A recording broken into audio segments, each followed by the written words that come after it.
To Connecting the Universe. I'm author and researcher Mike Ricksecker, back at you with another interactive class out of the secret library of the connected universe. But wait, I'm not in the secret library, and it's not Wednesday. What's going on here? I'm on the road, so I'm in a makeshift studio. You can probably tell from the photos behind me where I'm at. But we are making do and had to go a day early today to make all of this wonderful stuff happen today. So want to thank everybody for joining tonight. We are going to be talking about pyramid power. And yeah, those pyramids are actually harnessing. And that's, it's a really, really fascinating topic that I am going to throw this out here right off the bat that we do discuss and get into deeply during our Stargates of Ancient Egypt tour, April 17th to 28th. 2024 is the next one. Myself and Mohammed Ibrahim, uh, wonderful, wonderful Egyptologist out there. I've learned so much from this man. Please join us. You can find the links, of course, on my website, MikeRicksecker.com, all my social media, connectuniverseportal.com. Or even Mohammed's Guide of Egypt and Saba tours. But yes, we're going to be talking. I see comments are already. We got Sylvain has joined us. All right, Crow Emil S. Great to see you guys down there. I know several others will be joining here soon, and I know it's an off night, so we'll see. We'll see who comes in the house. All right. So for those listening to the podcast version later, you guys know I run through this. Those listening to the podcast version later, please join us every Wednesday night, except tonight, which happens to be Tuesday. Every Wednesday night, 8 o'clock p.m. Eastern Time. ConnectedUniversePortal.com. It's where we do the Connecting the Universe live stream show or interactive class, whichever you want to call it. Those that are part of the portal, you guys get the after show to that. And those that are members also have all of that other wonderful content that's out there, like the behind the scenes. We just had the monthly Q&A come out, all the sneak peeks, all the travel vlogs from Egypt. Oh my gosh, so much Egypt stuff back there. Ireland, American Southwest, other locations, so much back there. All the articles, connectuniverseportal.com. Well, we do run bulk of this live on YouTube these days as well. So, and then also I want to thank everybody for the support on Travels Through Time, which is my latest book, Inside the Fourth Dimension, Time Travel and Stacked Time Theory. It did hit number one on the Kindle side. The Kindle version of it hit number one in metaphysics out there on Amazon. So I do want to thank all of you guys for that. So it has become a Amazon bestseller for the paperback as well. And then, of course, we have the audiobook too. So thank you guys for all of that. All right, let's get into the class question for this evening. What do you think the pyramids were really used for? I did have some responses to this. So Jin LeBay said, after being in them and seeing the lack of any decorative ornamentation, I think they were some kind of industrial factory. We'll actually get a glimpse of that clip a little bit later on, because we're gonna run through some video clips of being inside the pyramid. So those that are listening to the podcast version of it later, yeah, you want to come out here for the live and actually get a chance to watch all of that. So let's see. We had Carrie Lynn say, a gathering place for decision making, body prep and mummification, and burial of bodies. So, gathering place, possibly body prep and mummification and burial of bodies. So the interesting thing about that, for one, universally there is nothing within the pyramids for mummification. So that was all done elsewhere, and that one's not debated. What is debated though is the bodies, because the traditional narrative has been that there were, the kings were buried in the pyramids, except no bodies were ever found. So you can't say that they were actually a burial location either. And so this has caused, of course, the great debate as to what the pyramids actually were. Now, later on, the dynastic Egyptians, in like the smaller pyramids, because there are several small little ones around, that are basically trying to mimic the bigger ones, right? There were some that were found in those real small ones. But when we're talking Great Pyramid of Giza, uh, uh, the Bent Pyramid, no, nobody's ever found. So then we had, let's see, this was Cheryl Stevens, 9016. This was off of YouTube. The other two were from the Connected Universe uh, group out there on Facebook. This one is from YouTube. She says, I believe that the pyramids were built to travel back and forth to other physical worlds and to teleport to other realms. Also, they were used for healing. So interesting, because we actually see a lot of that type. I mean, basically, that's Stargate. She believes Stargate technology. And I believe that they were related to Stargate technology, that they had a function that helped it along. The Stargates were actually elsewhere, used for centers of healing, possibly. But we also see that in the temples as well. And I think the pyramids did have a part to play in all of that, as we'll see. So, yeah, Sarah Yusuf is in the house. Sam Blue is here as well. And Sarah saying a capacitor and battery for energy. Well, that's kind of the road we are going to start down this evening. So let's go ahead and get ourselves started here. Why we are talking about this? I've actually wanted to talk about this for some weeks now, but we had everything going on with the book. There were a couple of weeks there where I was out of town. We had the UAP hearings. There's been a lot going on, but this article here was making the rounds from SciTech Daily. Scientists reveal the Great Pyramid of Giza can focus electromagnetic energy. What's interesting there is take a look at the date, August 8th, 2018. So the article was like, a few years old here, like 5 years old. And yet it was making the rounds like it was brand new.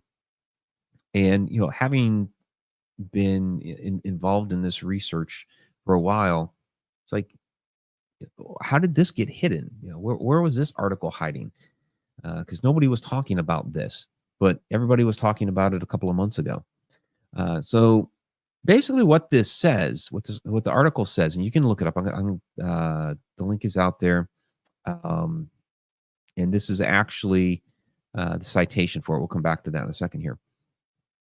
But basically, the article says, an international research group applied theoretical physics methods to investigate the Great Pyramid's electromagnetic response to radio waves. Scientists predicted that under resonance conditions, the pyramid can concentrate electromagnetic energy in its internal chambers and under the base. So this article was published, the study was published in the Journal of Applied Physics in July 2018. And it goes on to say, in a new joint study by scientists from ITMO University and the Laser Zentrum Hanover, the physicists took an interest in how the Great Pyramid would interact with electromagnetic waves of a proportional, or in other words, resonant length. Calculations showed that in the resonant state, the pyramid can concentrate electromagnetic energy in the pyramid's internal chambers, as well as under its base. So, yeah, basically, what I love about this is there's always been like this controversy for decades, right? People in our line of research on this that are considered quote unquote pseudoscientists because we don't have a PhD and a degree and all this other stuff backing us up on it. We've been talking about the ancients harnessing earth energy for a long time and using that electromagnetism for different various things. Talking about that forever. And you have the mainstream traditionalists say no, it was used for burial. Okay, well, it makes no sense when you see the way that the The whole thing is laid out. This is from Christopher Dunn's The Giza Power Plant. So, so he's one that believes it was actually used to be a power plant. And you look at the setup of it, and I believe it was some sort of machine. Was it a power plant? I don't know, but it was certainly some sort of machine. And just the whole way it's laid, you don't do this for burying a person. It makes zero sense whatsoever. And especially if you, I mean, this is just a drawing. Okay. It looks like a couple, little chambers, got this massive hall. You got these weird shafts, another little chamber underneath. Um, and they look kind of small compared to the triangle that's there. But the Great Pyramid is massive. And there's two areas within the Great Pyramid that really kind of sell me on the whole thing. And one is the Grand Gallery, which is huge. I mean, you can see our heads down there. Actually, that's Usama's head because I'm taking the photo. It's huge. It's massive. It's a corbelled structure. There's no sense whatsoever for this to be done to bury a person, but there it is. And then there's the Queen's Chamber, which we will come back to here in a moment. What I want to do is run some video clips, and those that have been following for a long time recognize the video clips, of course. Like Sarah, you're going to be like, man, he's playing these video clips again. But for others who are down there, like Sam probably hasn't, and others. So let's go ahead and start with going subterranean chamber and then the Queen's Chamber, and then we'll come back and take a look at those photos. Okay, we are here at the Great Pyramid, about to go inside.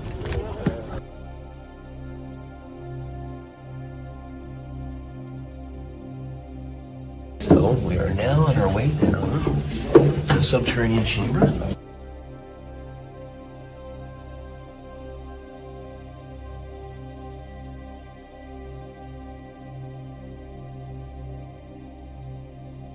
Even with we go up to the Grand Gallery and then the Queen's Chamber.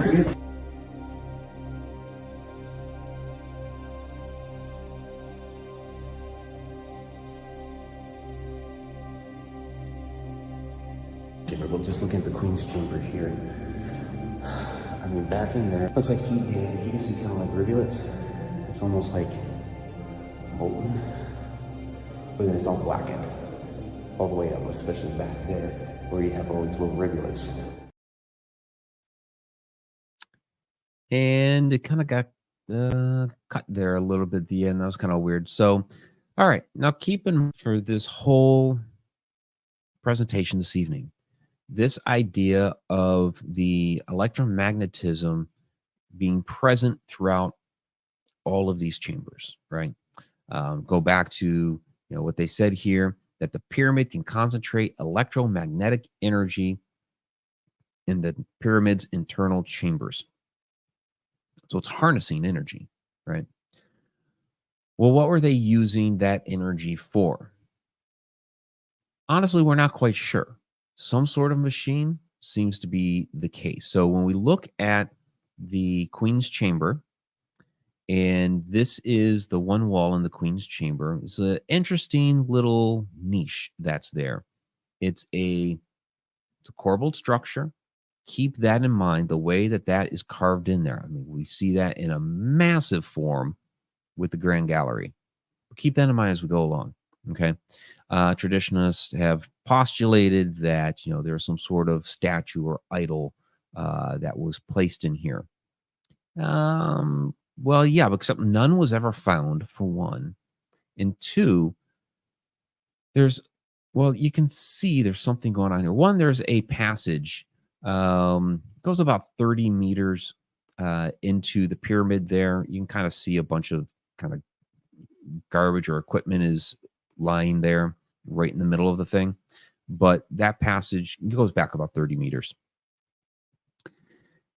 But then when you look at the back wall of this, you can see the black scorch marks.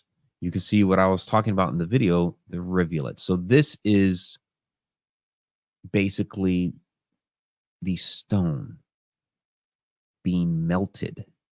And here's a little bit of a closer look at that. Yeah. Black scorch marks. The stone is being melted. So something extremely, extremely hot was going on here. In Christopher Dunn's illustration here, he calls it a reaction chamber. There's salt sediment on the wall there in the Queen's chamber that's actually fairly thick. So something was certainly going on here, hot enough, and I think there was a concentration or some sort of probably some sort of device was within this niche here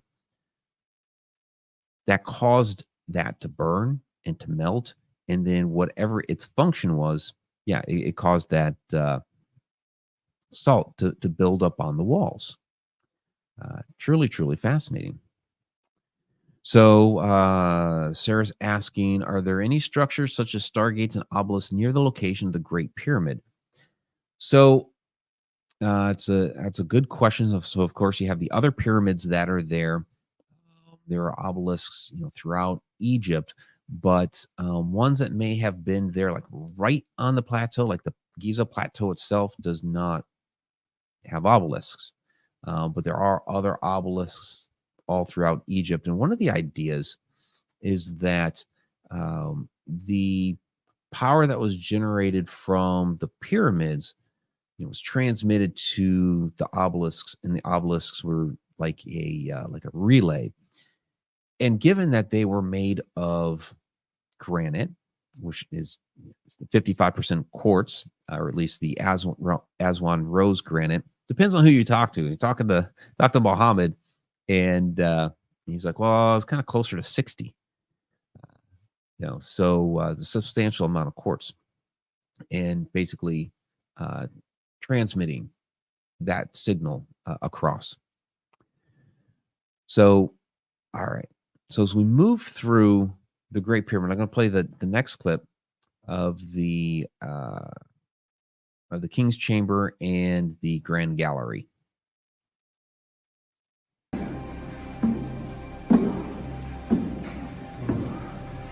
We're in the King's Chamber in the Great Pyramid. This is a erosion granite box that is extremely interesting. It's not sarcophagus. And what is the purpose of this thing? What discovery did you make today? Well, the discovery that we made today, we have the 3 holes on the backside, evenly spaced apart. They're not on the front side. This is completely flat here on the backside, while we have this lip. It goes all the way around here. We don't know why it was built like that, of course, but very interesting that this is flat like that and does not have a lip like the other side. It basically suggests that there was no lid that was placed straight down. Something was more slid from the back.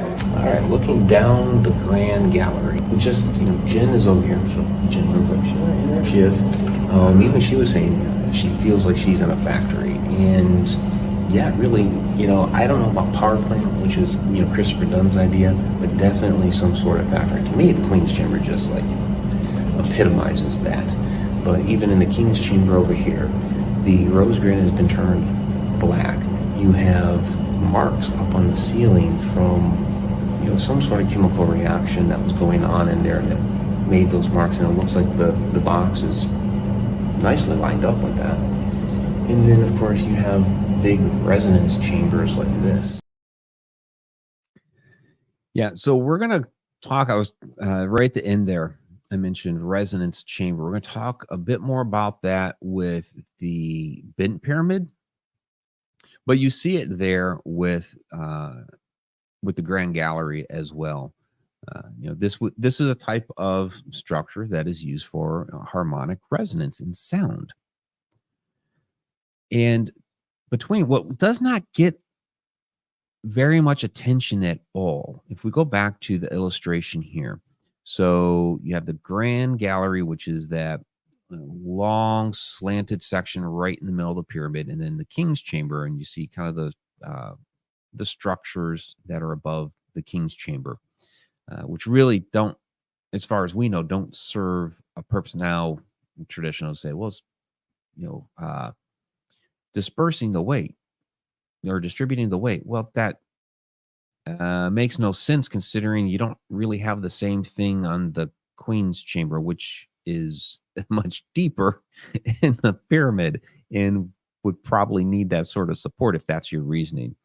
Um, but what gets overlooked between those two, the Grand Gallery and the King's Chamber, is what they call the antechamber. And this is what it looks like. You have to pass through this to get from the Grand Gallery to the King's Chamber. And I mean, look, it's black. It's been blackened. And you have these strange, perfectly carved slots, right? Coming straight down. I mean, they're like half tubes. What in the world was that used for? So, we've done some sound testing from there. Okay. Muhammad will take you back there one by one, takes you back there, and just doing basic chant, om, om. And you can feel the reverberation right inside there. It's wild. But went in there with a chromatic tuner and a tuning fork, and is perfectly tuned to the key of F sharp. Now, I knew that going in because Tom Danley, sound engineer, had done some tests on that way back in the day. But, I wanted to see it for myself. I wanted to kind of prove it to myself. And sure enough, chromatic tuner comes out to the key of F sharp, and the F sharp tuning fork that's in my hand starts ringing. Okay, it's F sharp, which is also supposed to be the key of planet Earth. So really, really significant. And, this antechamber, it's dispersing. What's it dispersing? Is it dispersing the sound? Is it dispersing that electromagnetic energy the scientists have found is able to disperse throughout the different chambers? We're really not sure. Again, we have ideas and theories, and some of them seem plausible. There are some more questions in here. Sarah always has a lot, which is wonderful. So we'll take this one. Could the Giza Plateau have been partially underwater back in ancient times? Well, it depends on how ancient you talk about. So yes. There are a couple things. One that we know for a fact. Yes, it was certainly underwater. You're talking, it's the Giza Plateau is made of limestone, which is a sedimentary rock from ocean beds. And so right there within a few feet of the Great Pyramid, I mean, literally within a few feet, it's like the Great Pyramid's right there and you're standing here, and at your feet are the remains of an ancient sea lion, fossils. Yeah, that's embedded in the limestone. So yes, the plateau was definitely underwater at one point. Now, of course, I didn't know where you're going. Was it underwater with the pyramids? So that part there is certainly debatable. We know that the Nile River was closer. It's freshwater too. You got to keep that in mind. The salt inside the pyramid is not really going to be from the water because it's freshwater. It was certainly closer. And then when you look at the Sphinx enclosure, well, that has the weathering effects from water erosion. And of course, that's the big debate with Robert Schoch and him and John Anthony West redating the age of the Sphinx, far, far further back in time. So yes, there was water on the plateau at that point in time too, while the Sphinx was there. So some of these are, debatable, but yeah, at one point, absolutely, the plateau was underwater because it was a seabed. So, yep, and David F sharp, absolutely. So, I did mention the King's Chamber, some different interesting facts about that, and one, I mean, this is again our rose granite, but it's black, isn't it? So the Great Pyramid was made of basically 3 different stones. Most of the structure is made of a regular limestone. The casing stones that made the whole thing like really sleek, most of which have been removed from it, were a white limestone. And then some of the structures inside the pyramid were made of granite. And that's what we're seeing here within the with the King's Chamber. Now, when you look up above, look at the ceiling in this particular photograph. Okay, you have the coffer there that's in the middle, or well, in the middle of the floor to the one side of the room. And you see above those strange rectangular marks. They're all throughout the whole thing. In some places are lighter than others. And this is, essentially due to some sort of, chemical reaction. Was there other structures here that are gone, lost to time? The width of the space in between those, because you have one on one wall, one against the other, and then a big space in between them. It's roughly the same width as that coffer. So something was going on within that chamber. And of course, that's the big debate. Now, I'm not going to get into, because I've done it many, many times before, the actual carving of that coffer and some of the different characteristics that kind of picked out from that. But it was not a sarcophagus.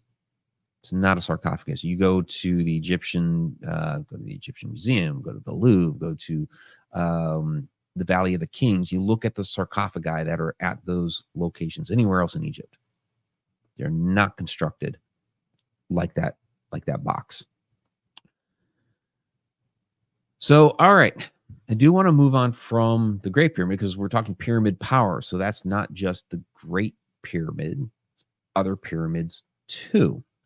And what they were doing and how they were being used to harness energy, which again, going back to our article here, scientifically showing here that pyramids can focus electromagnetic activity or electromagnetic energy. So we're going to move on to the bent pyramid here. So I do have a clip here to play. So go ahead and play the bent pyramid clip, and we'll come back and discuss. Okay, here we are back at the bent pyramid. They deliberately bend the angle at that level. We used to call unknown reason, but now we know, because they wanted to have certain effect or certain function happening inside. Going backwards into the shaft of the bent pyramid. It's the second time I've done this, and I will tell you, Stairmaster. Stairmaster is the way to prepare for this. It is steeper than the Great Pyramid, even though the shaft is shorter, which actually makes the Great Pyramid easier.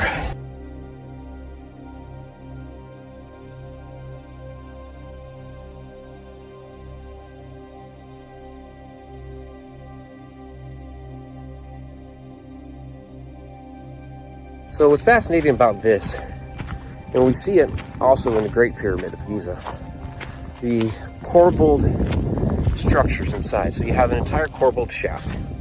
You have another corbelled shaft that looks like the Grand Gallery, that looks like the niche in the Queen's Chamber. And once you go up all of that, the passageway that takes you to the special chamber, but there's another corbelled ceiling there. So this was a very harmonic machine. And there is the bent pyramid. I don't know why it keeps just kind of phasing out there at the end. Like it cuts off the last word or two. Not sure why, but I do want to recognize down here, David Gosling, $5 super. Actually, it's a £5 super sticker. So thank you very much, David. Absolutely appreciate that. So we always appreciate the super chat, super stickers, all those wonderful things down here. So, all right, the bent pyramid. Now, like I mentioned, just real quick. If you go to Egypt, and again, I encourage you to come along with us to our Stargates of Ancient Egypt tour in April. Do some Stairmaster when going into the bent pyramid. It is it seems ridiculous, but it's true. It is much harder to climb down into the bent pyramid than it is the Great Pyramid of Giza, even though it's smaller. And that is because the shaft is steeper. It's cut at a little bit of a different angle that is steeper than the Great Pyramid of Giza's shaft. So even though the shaft for the Great Pyramid to get down into the subterranean chamber is longer, this one is at a steeper angle. And it's really, really tough on the legs. So make sure you're prepared for that one. But you go down that shaft, up a little. They've inserted some wooden stairs. The Egyptian Antiquities Authority, they put in some wooden stairs so you can kind of climb up a little bit. And then you find yourself in this structure here, which is, again, look at the sides here. Now, all of that wooden scaffolding is put in place by modern times. That's a modern structure so that you can climb up to another little tunnel. That is not part of the ancient structure. But look at the sides. That is a corbelled structure. That's basically in a, it's close to a square, not quite, pretty close to a square. And then, of course, it tapers off at the top as it goes. Also from here, and this is a look down those wooden stairs that you climb up to here, right? If you look at, you can kind of see above the stairs, there's kind of like a shaft. Well, it sort of is. Again, you kind of look past the restorative work. That there is ancient restoration. The king that built, or I'm sorry, the king that is credited with building the bent pyramid, Sneferu, his name actually means the restorer. He restored this. So those are more ancient restoration works, but you can see this still has that bit of a it's a bit of a corbelled niche. So when we go back and we look at something like this, it's the same structure as that. This is just a bit more narrow, right? Okay. So come up those little stairs there from the shaft. We go up that scaffolding. We find ourselves in this tunnel. Okay. This is not fitting a sarcophagus or anything like that. For one, because it's it's rather narrow. That's Jen trying to climb through it. You basically crawl through the thing. You end up in this passageway, which a little bit smoother. You can just kind of bend over a little bit. It's walkable. It's not too bad at all. And you go up those stairs, and one of the photos here is missing. But in any case, you end up in a another room, which has, this is the ceiling of it, a bit of that corbelled structure. But again, there's ancient restorative work here, and there are bats here too, by the way. What's more significant, though, is down this passageway, you see kind of off to the left and right, there seems like to almost be passages off of that. It's not really passages. I mean, there's like, they're kind of like little insets. And there's some additional stonework that's been done there. Well, each of those ceilings, oh, here we go. We have that corbelled structure again. Yes, there are some bats there too. But both sides have it. This side is more pronounced. And so again, what we use that type of structure for, that corbelled structure, is sound and harmonics. So we're talking earlier about, okay, the Great Pyramid of Giza is tuned to the key of F sharp. We need to do some testing there in the bent pyramid, because you have more of those types of structures within it. The Great Pyramid has two. Now, granted, the Grand Gallery is huge and massive and is kind of like the largest version of any of those types of structures. that we see in any of these pyramids, but the bent pyramid has more of them. Now, Mohammed, he believes that this was doing something with microwave technology. So, given the idea that, okay, these pyramids are harnessing the electromagnetism of the earth, spreading it throughout these chambers, what's it doing with that energy? Well, now you have a vibration of energy throughout the structure, and you have these these harmonic chambers to create different various sounds and other different wavelengths. So they're harnessing energy which comes in at a certain wavelength, and they're modifying it. So again, we're not precisely sure for what. Now, when we're talking, okay, was it a power plant and spreading energy around? Well, what would they be using that energy for? Like, if we're going to spread energy around, I don't think we're turning on light bulbs with it, right? I think there's something else that we're doing, something that's a little bit more meaningful to their culture, because they were more of an agrarian culture. Their whole civilization was based off of the Nile River. And during the inundation season, the rich black soil would come, down the stream, because the waters would rise, and the black soil would come in, and then they would plant the crops, and they would grow their food. You have to think about this. There's, you look at Egypt. There's only about 7% of the land that's actually habitable. The rest is desert. This is very, very important to them. So they want as much positive growth as they can get, within their crops, within their food. So I believe that this energy was probably used more for creating a better yield on the crops, so that they had enough food to survive the harsher months. And again, you have that desert that's sitting right there. You have a drought. You're going to be in trouble.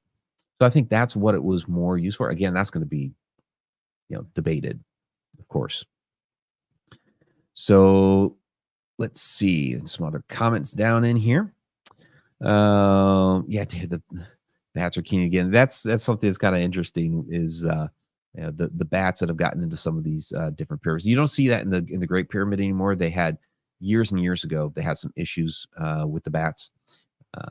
So but they don't have that anymore. The bent pyramid, however, you get some bats. They don't bother you at all. They just hang out on the ceiling.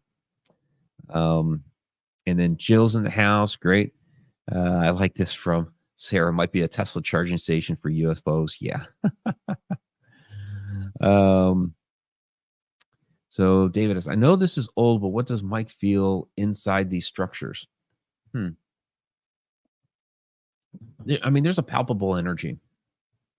And one, like going down the bent pyramid, for one, you're feeling winded. But yeah, you actually do feel the energy inside these structures, especially the Great Pyramid. You really, really feel it there.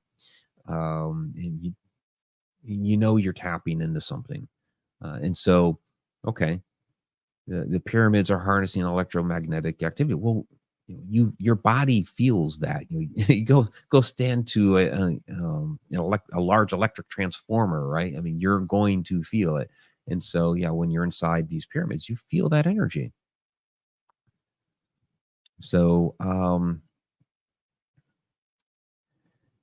so Sarah says, do you have any research into bioelectric fields and their effects on plants? I mean, I don't have it at my disposal right in front of me, but there is research that has been done on how different electrical fields can affect plants. And so, yeah, I've heard of people doing things like placing little pyramids at the corners of their gardens and things like that. I mean, that's kind of more of on our metaphysical side, people doing that. But it's kind of the same as like with music. Music can certainly affect plants. It's wavelengths, right? And so, electromagnetism, also has different effects, depending on the wavelength, the frequency, all that sort of thing. That all plays into it. So, yeah, David, it's a really amazing feeling. And Jill, do you hear a hum from the energy? Um, I don't know if I'd say I hear a hum. How do I want to put this? Because there's definitely a feeling from it. And of course, because they have light bulbs running through the thing, so there's a little bit of a hum off the light bulbs, which may be dampening it. But like I was saying earlier, when you do some like more meditative chants, like doing you feel that all throughout. It kind of reverberates through the whole structure. So, okay, here we go. Magneticus attractus. I've coiled plants, then pulsed the coil, causes strange behavior in plants. There we go. Awesome. Thank you. And then Sylvain asks, so I think we can use this energy for healing. So that's one of the ideas here, is that a lot of these ancient sites of power you're used for a variety of different things. And one of those ideas is that they were used for healing. Now, when we go to some of the different temples, like the Temple of Dendara, which is Hathor, she was a healing goddess, or what they call the Netters. So people would go there specifically to get healed. So, the pyramids also harnessing that kind of energy. The temples did too, just kind of in different ways. So yes, one of the ideas is you'd go there to get healed, to get reattuned, that sort of thing as well. And we have those types of ideas all throughout our ancient world, like the stone circles and things like that. One of the ideas is you go to the stone circles for healing, also to enter into altered states of consciousness, stargates, portals, these sorts of things. So there's a lot of different avenues we could go down with that. All right. So let's take a look here at the Saqqara Step Temple. I want to hit that here because we've got about 20 minutes left. Okay. So let's hit Saqqara here real quick. Saqqara, considered the first pyramid designed by Imhotep. No, not the Imhotep from the Mummy movie. We'll see what adventures await us inside.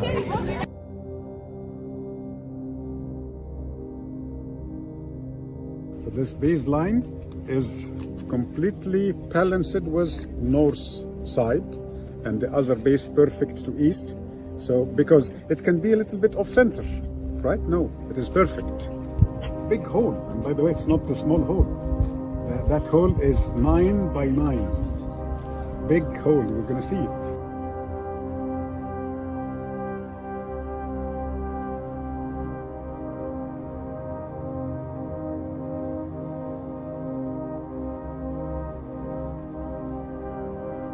Look to the top, and look to the cobra, all the cobras.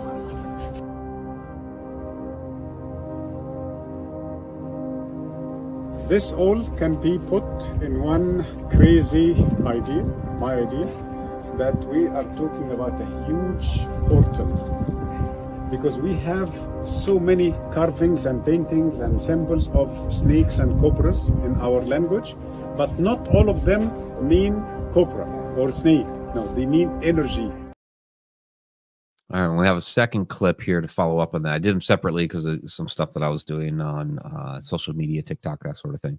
But here's the second part of it. Most people don't know that the shaft within the step pyramid has twins.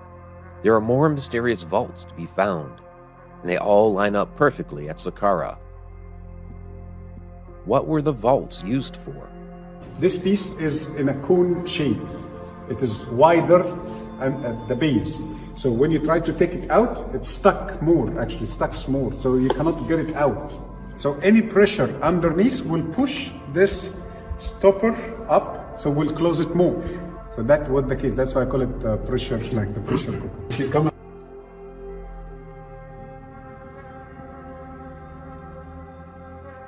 Granite is almost close to iron. So to have such effect from natural reason, it must be something so strong. So that structure there, It's not part of like the main tour. That's like in the side. So everybody goes to Step Pyramid. They go down into the robbers entrance, what they call the robbers entrance. Go down to the robbers entrance, and they see this, beautiful, massive shaft. Down is 9 by 9. So the structure down there is not a sarcophagus. They don't even hide the fact that this is not a burial chamber. They call it the vault. And you have this strange what Muhammad was calling the pressure cooker, because the bottom of, you see that thing in the well, I guess it would be northwest if you're looking at the center of that vault. It would be on the northwest side of that. It's larger at the bottom than it is at the top, so you can't get it out. What in the world is this thing for? I really have no idea. This is within the step pyramid. But it's not the only shaft like this. Okay. Again, that's part of the main tour. This is off on the side. So Muhammad gets his access for us. We go down here, we check it out, and we walk down here. So we actually, get to see one of these things. And it's much bigger than you really think it is looking at it from the top. And this is Muhammad. That's Natalie over there. Or no, that's the other Jennifer standing next to it. It's pretty dang tall. And you see that groove thing that Muhammad is standing next to. That's like a scoop out of it. And it's really, really smooth. It's kind of bizarre.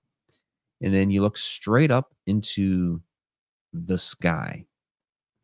So what is this thing? What is this thing? Because the step pyramid was essentially built on top of, there's 3 of them that we know of.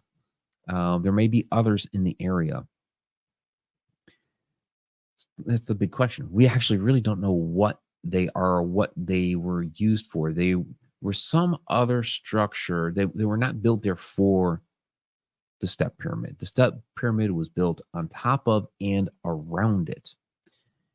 And because this is not something, it's not something that you build natively for this thing. Now, over time, the area under Saqqara there, you have all kinds of chambers and passages, and they really, really carved out that whole area.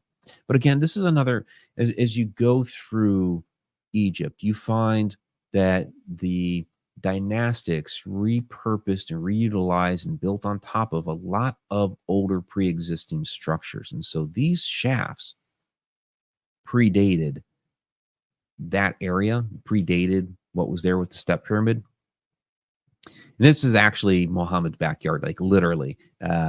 His face kind of lights up when he starts talking about it, because he used to like run around there as a 10-year-old.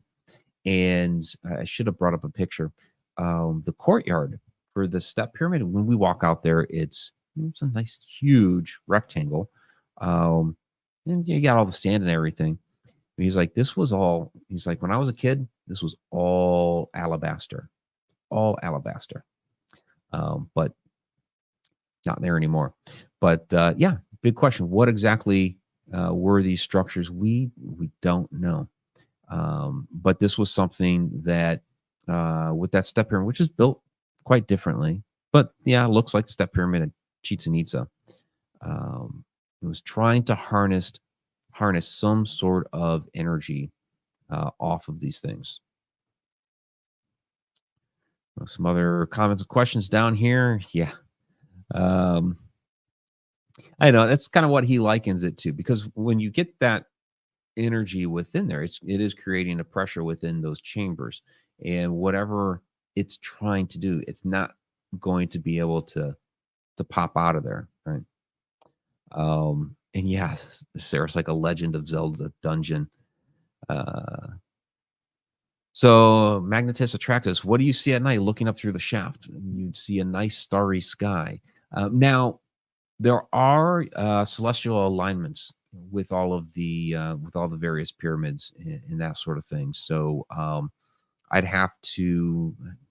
That's a great question for Muhammad. Is there a specific astronomical alignment with the shafts. Now, the shafts themselves are all lined up, boom, boom, boom, 1, 2, 3, in a straight line. And they are headed due north, I believe, if I recall correctly. So that's one that I definitely have to follow up with Mohammed on, as far as astronomical alignments with the shafts. But most everything there does have that. And yeah, see, and yeah, David, good point. Having visited castle ruins in the UK, you have to imagine wooden floors that were there originally. Yeah, out in Ireland last year, and a lot of those different castles. Well, there's no floor there anymore. But same thing with Egypt. There are things that are missing, that are no longer there, that have deteriorated to time. So not just wooden pieces, but also metal as well. Metal corrodes, rusts, deteriorates. So that's one of the great things about, of course, stone. It doesn't. And that's why so many of these remnants that we have from ancient times are just the stone. The other pieces that went along with it, that were metal or wood or anything that might be organic or biological, are long, long since gone. All right. And Sylvain, is there a connection with the sun? Maybe. Well, depends on the structure. Now, the Egyptian culture was more sun-oriented rather than lunar, but there are aspects, of course, of the lunar cycle and things like that as well, as long as correlation between sun, moon, that sort of thing. When we talk about like the night sky, the ships across the starry skies, that sort of thing, that's more toward the lunar side. But the sun, like their whole calendar, was based off the sun. In fact, when and that's where we get it from originally. It's been modified over time, but when Caesar came to Egypt, and he saw that the way the Egyptians were using their calendar based off of the sun, he incorporated that calendar to become the Julian calendar, which was used for a long, long time. It got modified a little bit to our current Gregorian calendar. But he realized it was a much, much better way of keeping track of the calendar than the lunar calendar they were previously using, because they kept getting off. So yeah, the sun was definitely a important part. Of course, sun god Ra, very important as well. So so I do want to make mention of, because we talked about it briefly before with I forget who mentioned it in there about somehow we talked briefly on stargates for just a moment. I said we'd come back to it. Basically, like uses of the pyramids, and the power that they might be used for. Somewhere in there, somebody mentioned it. So I'm gonna take a look at Hatshepsut's temple here. I'm not gonna play the video clip from it. It's a little bit more lengthy, if I recall, and many of you have seen it before, like Sarah. I know you have. But what's wonderful about Hatshepsut's temple, to me, this is like the epitome of a Stargate. So, and that's part of our Stargates of Ancient Egypt tour. So, what we're looking at here is a temple built into the cliff. The Holy of Holies is all the way back inside the cliff, up this wonderful staircase. Now, when you're looking at this staircase, you have two statues there on the side. The one is on the right is pretty much gone. The one on the left is carved as a falcon. It was not originally a falcon. It's been recarved and repurposed over time. Originally, it was a snake. Some people speculate cobra. We're not sure. But it was originally a snake. And you can even see, look at the tail going up the stairs on the side there. You can see the snake tail. And so that's what we have on either side of the staircase going up. Now, the snake was a symbol of energy in ancient times. So they used that energy for many, many different things. Of course, here, we're seeing it symbolically. Energy going up the stairs back into the temple. Wonderful. Mentioned earlier, or just a moment ago, the pyramids, and being utilized as part of this type of technology, not being the main focal point, but of being part of or a piece of the function of the whole. And so this here is it's a base of an ancient pyramid. The pyramid itself gone, completely obliterated, but it's the base of one. So there was a pyramid, a small pyramid next to Hatshepsut's temple here. Now, if we're saying that this is harnessing power, again, going all the way back to our where we started here, focusing electromagnetic energy. Okay, fantastic. So now we have a temple here, or a pyramid here, that is focusing electromagnetic energy for this temple. Why is that important? Well, we see as you go through the various gates into like the inner courtyard and then into the bark hall, we see on the walls, and this is the doorway into the bark hall. Look right above the wooden gate here, starting from the right. That is the symbol for Stargate. So you have, just reading off the hieroglyphs here. So you have some phonetics and you have some determinatives. So you have the folded cloth on the very right there, which is the hieroglyph for S, the determinative star. And then you have the foot hieroglyph there. That is the phonetic B. And then you have the determinative gate there. So pronounce Saba. That means Stargate. And of course, it's right above this sign that says, "Dear tour guides, kindly don't explain inside this part. We appreciate your cooperation." Yeah, they don't want the tour guides going in there and explaining what this place is. So the bark hall is basically the ascension room for the gods. It's where they travel through, coming through these different courtyards with gates that say Stargate on the side of each, into this hall, this ascension hall. And what's wild is when we get into that hall, there's a couple of guards that are standing there. They won't let you through into the Holy of Holies. Now, for a tip, give them a tip. They'll take a photo for you just straight back. But you don't get to see everything that's within the Holy of Holies. Now, if you're like our good friend Johnny Enoch, and as Muhammad's doing, if we get there first thing in the day, that's important. Get there first thing in the day. Muhammad's taking the tour, around. Johnny runs up there right away before everybody else. I don't know how much he paid them. Nice tip. Got back into the Holy of Holies, and what is in there? This is Johnny's photo. Is a cartouche full of stars. Absolutely beautiful. So, I mean, there's a few different ways to depict the Stargates, the symbolism, and we have other videos here on the channel that dive into all of that. It's also my next book, by the way, Stargates of Ancient Egypt. So that's a tour coming up in April. My next book. I do talk about just real briefly as an example, Hatshepsut's temple and some of the symbolism there in my current book, Travels Through Time. Because I wanted to kind of introduce that, because the concepts that are explained in Travels Through Time are related. Everything's connected. That's why it's called the Connecting the Universe series. It is connected to these structures here in Egypt. So a couple questions here.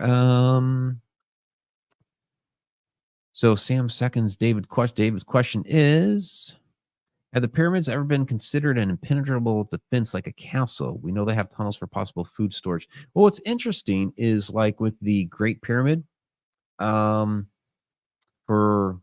centuries, thousands of years, there was no door into it because all the casing stones covered everything up. So when the robbers, Mahmud, came around to tunnel into it. It's basically we use the robber's entrance to get into the Great Pyramid now. He basically was hammering into the thing. They were chiseling into it. It was going slow. They did some different things with vinegar, make almost like a small explosive sort of a thing to try to get into it. It was just really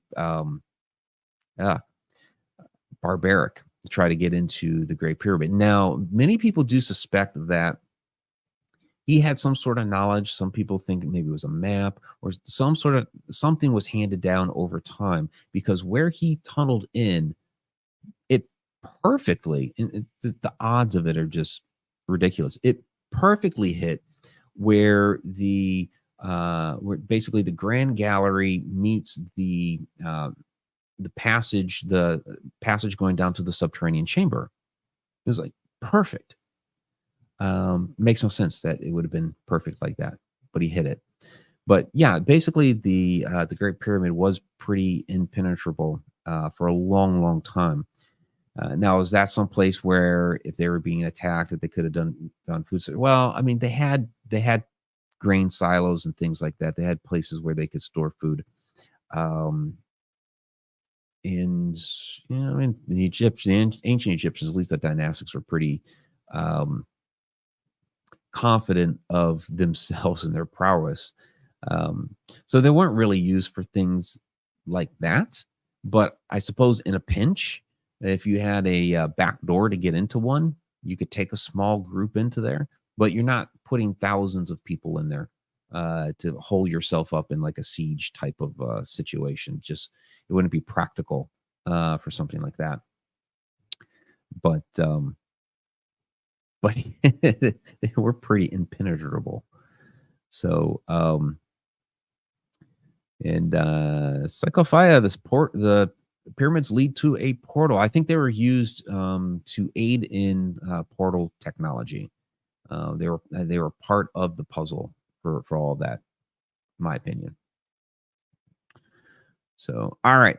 Well, we are at our hour mark. I'm going to go ahead and wrap this up. Those that are part of the Connected Universe portal, we're going to be on the portal side there. So we're going to have to sign off to the public side. So portal members, after show here for a little bit. And I do want to let everybody know next week, we don't have Connecting the Universe class. I'm going to be in Michigan at the Michigan Paracon. If you're in the area, or hey, if you want to make the trip up to Sault Ste. Marie, a beautiful area, Michigan Paracon is a blast. We have an absolutely amazing time up there. I'm part of the panel on, for the pre-party on Wednesday night, and I'm speaking Thursday, which is the 24th, at 1 p.m. I'll be talking about time travel, the new book, Travels Through Time, all that. Come up, get a signed copy. So, all right, everybody, that is all for now. Till next time, time really exists.